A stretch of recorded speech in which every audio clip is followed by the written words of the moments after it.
Hello everyone, magandang oras sa atin lahat. Welcome to my videos. Maraming salamat sa panonood at lalo na sa mga nag-subscribe. Thank you guys. At kung bago ka pa lang dito sa aking videos, huwag kalimutan mag-like, comment, share, and subscribe para updated ka sa aking mga bagong upload na mga videos na mayroong magagandang kasaysayan at halaga tungkol sa ating mga barya. Guys, ito yung 10 cents ng Australia ni Queen Elizabeth II. Ito yung second portrait na mayroong taon na 1981. So bago tayo magpunta guys doon sa ating selling online, tapusin muna natin ang kanyang features guys, dahil ito yung pinaka-importanting parte na malaman natin ang tungkol dito sa isang 10 cents ng Australia. So mayroon siyang taon guys na 1981, second portrait ito. At ito yung kanyang features guys. Ang issuer is Australia, Queen Elizabeth II, 1952 hanggang 2022. Ang type is standard circulation coin. Year 1966 hanggang 2019. Ang value 10 cents. Sa Pilipinas to guys ay 3 pesos and 72 centavos.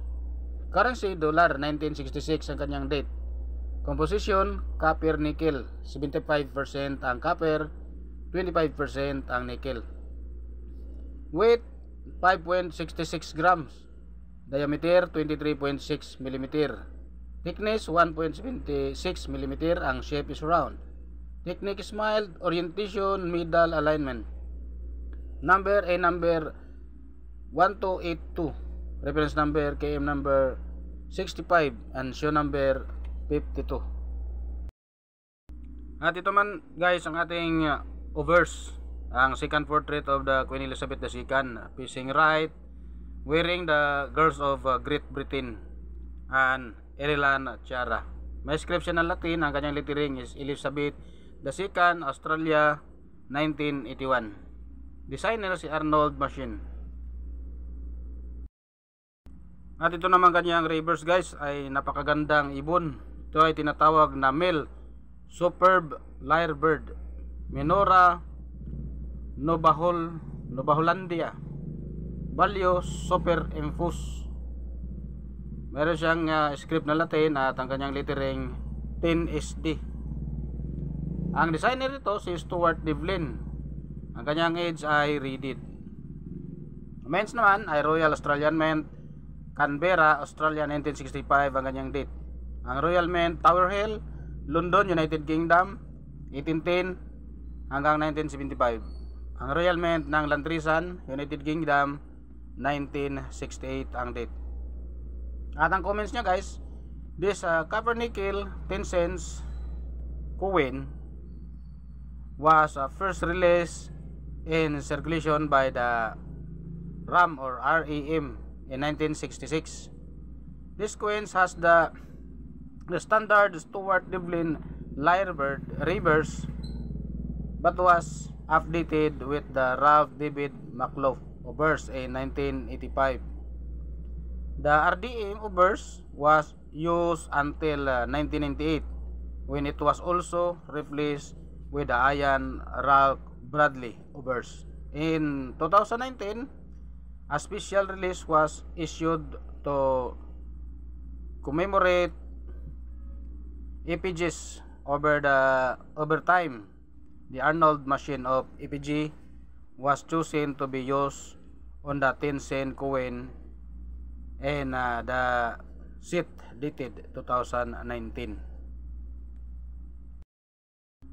At mayroon tayo dito guys ng 1981 na BU year set, 0.3% lang sa 120,000 examples or mintages. Mayroon siyang uncirculated na 130 pesos.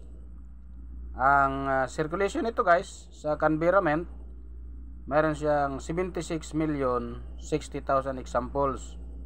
At ang kanyang very fine 14 pesos, ang extra fine 21 pesos. About uncirculated 28 pesos. Ang kanyang uncirculated is 95 pesos. So mayroon ding circulating or circulation from Wallace Mint guys sa 1.1% ang kanyang porsyento na kanyang nilabas sa 40 million examples. So So may verify siya guys na 15 pesos. Ang kanyang proof year set guys sa 1981 natin ay 0.6%, at walang nilagay na presyo sa 86,100 examples. So yan guys ang galing sa ating inumista.com guys. At ang ating namang bintahan ito guys sa ating selling online guys sa eBay ay mayroon naka-display doon guys na galing sa PCGS graded ng VR68 Decam, ang 1991 na 10 cent Australia, ay naka-display siya ng $85 proof coins yun guys. So ganito ang itsura nun. So kung sa atin yun guys ay nagkakahalaga yun ng 4,816.95 centavos. So hindi na masama ang 4,000 guys, 816.95 centavos kung graded coins yung mga hinahawakan, yung mga coins na katulad nito guys.